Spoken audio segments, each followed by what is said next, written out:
जय गुरुदेव. बऱ्याच लोकांच्या घरामध्ये असे प्रॉब्लेम येतात.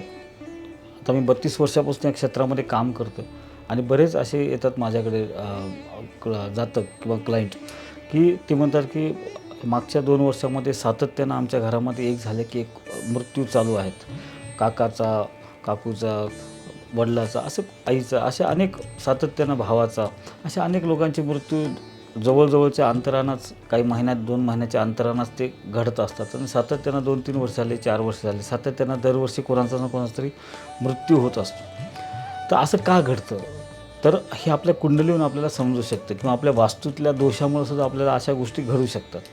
तर असं जर तुमच्या कुटुंबामध्ये, तुमच्या परिवारामध्ये किंवा जवळच्या नातेवाईकाच्या घरात असं जर काही घडत असेल, तर नक्कीच तुम्ही जाणकार ज्योतिषाचा सल्ला घ्या किंवा जाणकार वास्तुशास्त्र तज्ज्ञाचा सल्ला घ्या, की जेणेकरून तुमच्या घरामध्ये जे काही समस्या उद्भवत आहेत मृत्यूसंबंधीच्या, तर त्याचं निराकरण करण्यासाठी तुम्हाला योग्य तो सल्ला मिळू शकतो. जय गुरुदेव.